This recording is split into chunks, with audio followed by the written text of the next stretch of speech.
अभी 2 दिन पहले भारतीय जनता पार्टी के अध्यक्ष जेपी नड्डा जी ने पूर्वांचली समाज के खिलाफ बहुत गलत बात बोली थी सदन के अंदर, पार्लियामेंट के अंदर। उन्होंने दिल्ली में रहने वाले पूर्वांचली समाज का रोहिंग्या, घुसपैठिए और बांग्लादेशी लोगों के साथ तुलना की थी और कहा था कि भारतीय जनता पार्टी के लोग फॉर्म भर भर के पूर्वांचली समाज के लोगों के नाम कटवा रहे हैं। एक बार हम वीडियो देख लेते हैं कि उन्होंने एग्जैक्टली क्या बोला था। जिन लोगों ने भारतीय जनता पार्टी की तरफ से ऑब्जेक्शन दिया है तो साथ में रीजन भी दिया है, और वो चाहे पूर्वांचल हो, चाहे रोहिंग्या हो, चाहे बांग्लादेशी हो, चाहे घुसपैठिया हो, वो सब उसमें आते हैं। इन्होंने कहा कहीं ऐसा तो नहीं जिनके नाम काटे जा रहे हैं वो रोहिंग्या हैं। हमारे उत्तर प्रदेश के भाई, हमारे पूर्वांचल के भाई, हमारे यूपी बिहार के भाई जो 40-40 साल से दिल्ली में रह रहे हैं, अपने श्रम, अपने खून पसीने से दिल्ली को बना रहे हैं, आप उनको रोहिंग्या करें, आप उनको रोहिंग्या करें। हिम्मत कैसे हुई आपकी? हिम्मत कैसे हुई आपकी? आप बैठे, आप हमारे पूर्वांचल के भाइयों को रोहिंग्या कहेंगे? हिम्मत कैसे हुई आपकी? हिम्मत नहीं होनी चाहिए आपकी। आगे बोले। पूर्वांचल के लोगों को ये बांग्लादेशी कह रहे हैं। मैं नाम पढ़ रहा हूँ। राम सिंह बसंत विहार में रहते हैं, उनका वोट कटवाया गया। राम बसंत विहार में रहते हैं। आप सब बैठिए। ये पता है सर, आपके सदन पर रखूंगा। ये हिंदू लोग हैं, हिंदू लोग हैं, इनका नाम राम है, इनका नाम राम है, राम, इनका नाम राम है, नाम राम है। तो आपने देखा खुलेआम सदन के अंदर भारतीय जनता पार्टी के अध्यक्ष जेपी नड्डा जी ने कबूल किया कि भारतीय जनता पार्टी के कार्यकर्ता पूर्वांचल समाज के, रोहिंग्या के, बांग्लादेशियों के नाम कटवा रहे हैं। हम इसकी कड़ी निंदा करते हैं और ये एक पूरे पूर्वांचल समाज के खिलाफ साजिश है। एक तरफ उनको कहा जा रहा है कि वो रोहिंग्या हैं, यूपी और बिहार से आए हुए दिल्ली के अंदर बसे हुए लोग जिन्होंने जो 30-30, 40-40 साल से दिल्ली में रह के और दिल्ली को बनाने का काम कर रहे हैं, उनको रोहिंग्या कैसे कहा जा सकता है, उनको बांग्लादेशी कैसे कहा जा सकता है।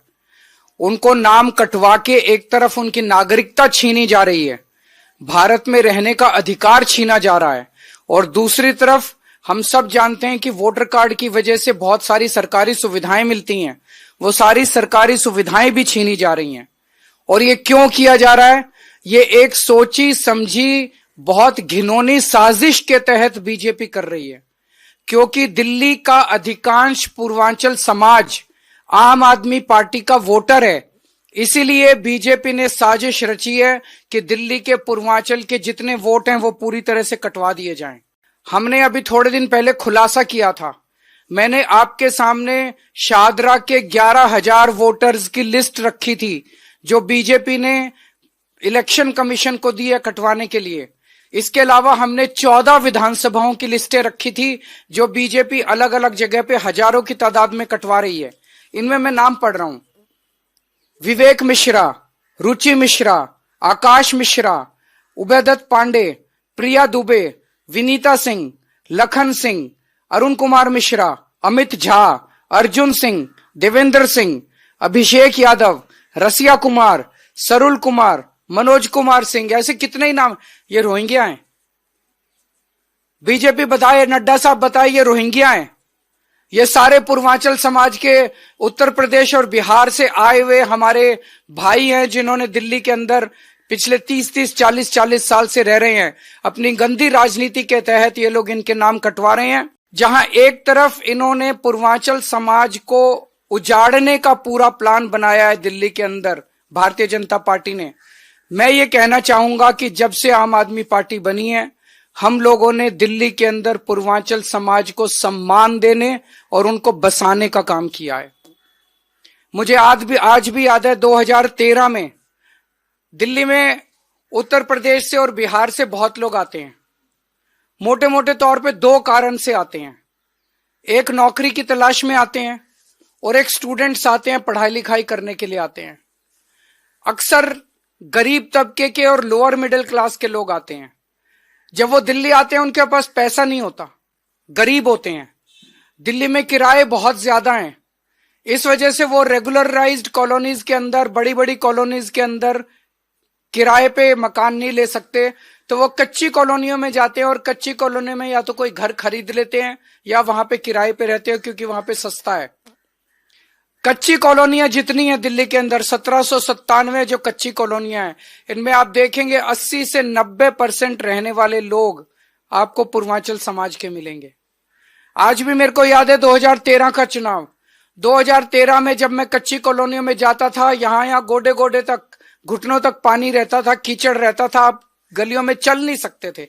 पानी की कोई निकासी नहीं थी, पीने का पानी का कोई सिस्टम नहीं था, कोई सीवर सिस्टम नहीं था, कोई ड्रेनेज सिस्टम नहीं था, कोई सड़कें नहीं थी, कोई गलियां नहीं थी, कोई नालियां नहीं थी, कोई अस्पताल नहीं थे, कोई स्कूल नहीं थे, कुछ नहीं था कच्ची कॉलोनी के अंदर। बस किसानों ने अपनी जमीनें काट काट के, बिल्डर्स ने जमीनें काट काट के और बेच दी थी गलत तरीके से। उन हालातों के ऊपर ये लोग रहते थे। और 2015 में जब मैं मुख्यमंत्री बना, मैंने अफसरों को बुलाया, मैंने कहा हमें यहाँ सड़कें बनानी है, नालियां बनानी है, हमें इनको इज्जत की जिंदगी देनी है। तो अफसरों ने कहा ये काम नहीं हो सकता। मैंने पूछा क्यों नहीं हो सकता?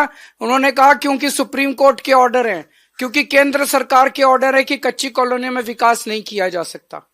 उन सारी अड़चनों को, सुप्रीम कोर्ट के ऑर्डर्स को, केंद्र सरकार के ऑर्डर्स को, हमने सारी अड़चनों को पार करके और कच्ची कॉलोनियों में विकास करना चालू किया। दिल्ली में 1797 कच्ची कॉलोनियां हैं, आज 1650 कॉलोनियों के अंदर हमने पानी पहुंचा दिया है, पानी की पाइपलाइन डाली है। हमने 10,000 किलोमीटर की सड़कें और गलियां बनाई हैं कच्ची कॉलोनियों के अंदर। हमने 6800 किलोमीटर की नालियां और सीवर डाले हैं कच्ची कॉलोनियों के अंदर। हमने 4000 किलोमीटर की पानी की पाइपलाइन डाली है कच्ची कॉलोनियों के अंदर। हमने सीसीटीवी कैमरे लगाए हैं, स्कूल बनवाए हैं, हमने मोहल्ला क्लिनिक बनवाए हैं कच्ची कॉलोनियों के अंदर। हमने उनको सम्मान की और इज्जत की जिंदगी दी है।